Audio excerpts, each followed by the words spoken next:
According to a recent study by the CSU system, about 68% of college students are eligible for SNAP, but only 5% actually use them. She was right.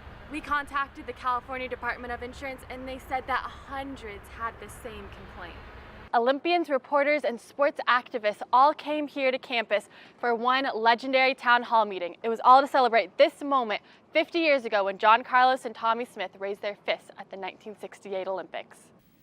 Carla Mayon is like many students at San Jose State University. First of all, I didn't know what the food stamps was or anything, but my roommate told me about it. She's studying to get her master's degree by day, but needs help putting food on her dinner table by night. I don't have enough for food. So she turned to the Federal Food Assistant Program called CalFresh, or SNAP. Now she gets almost $200 per month for food. Well, it's really helpful because right now I'm not working.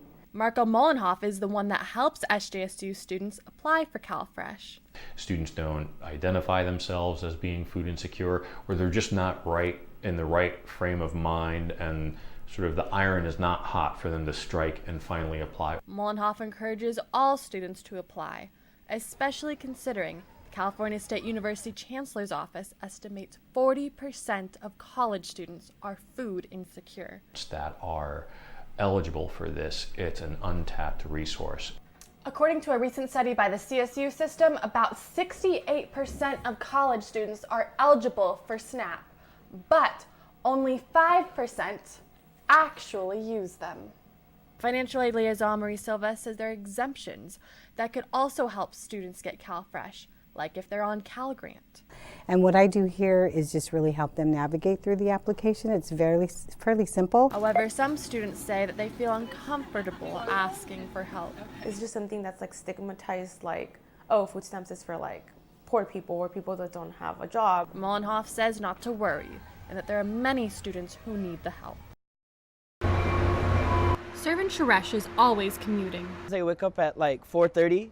So then I have an hour to get ready. So then I leave home at 5:30 so I can get to the train station by 6. With many legs on his journey to class at San Jose State University are strategically planned. And commuting to school for this electrical engineering junior means taking a car, train, and electric scooter more than 5 hours every day. Oh, so then I'm actually from Tracy. So I'm technically commuting from home. The problem? Limited university space. One of the things in the market that we're seeing that we're lacking is really upperclassmen or transfer availabilities. University Chief Financial Officer Charlie Foss says plans for Campus Village 3 are already in the works. I want to have more housing in general for our students, all right?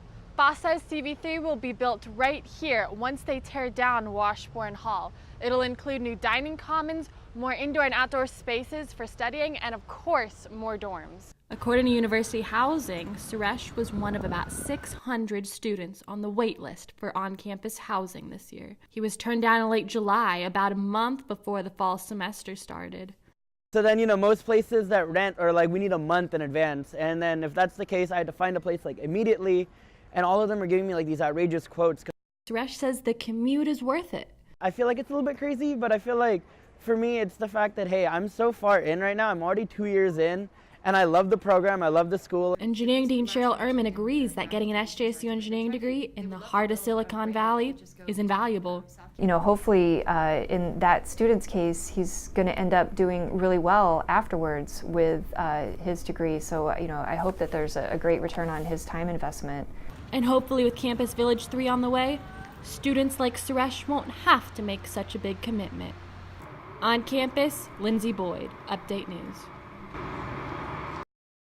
We expect starting route and accept it all the time in the Bay Area. Traffic.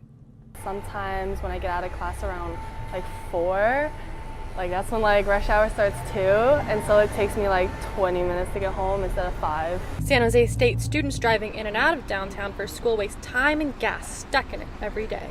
Students could take the bus or hop on the light rail. But San Jose State engineering students have a different solution. So we're trying to build an alternative way of transportation where we did not occupy the space on the ground because we located up ground. He is part of the Spartan Superway project.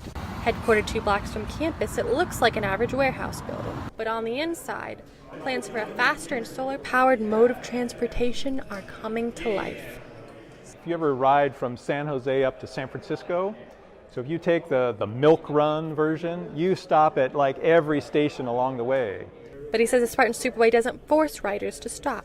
Instead of that, you had a siding that came off for your station. It's kind of like Uber. You can actually order one pod car, come to you at the station. Spartan Superway engineers say you might even see their project being built next to or even straight through apartment buildings like these downtown. And they don't just see this taking off in downtown San Jose. We think we're going to have an industry starting around this, around the world actually. With fundraising and sponsors already in the works, the Spartans hope to see their Superway in the skies across the world one day. In San Jose, Lindsey, Boyd, Update News. Next week marks 50 years since the historic 1968 Olympics. That was when track star Tommy Smith and John Carlos protested on the world stage. And there's a new exhibit celebrating the anniversary on campus. Robert Banuelos purchased a California king bed from JCPenney in September. But when the delivery truck arrived, the workers unloaded a standard king, not a California king. So he refused delivery and rescheduled. On the second attempt, the same thing happened, as well as the third and the fourth wrong bed and refused delivery. This is Fred, Laura DeCook's cat. A vet said 12 of Fred's teeth had to be pulled, a surgery that would cost more than $1,500. So Laura explored whether pet insurance could help scratch down the cost.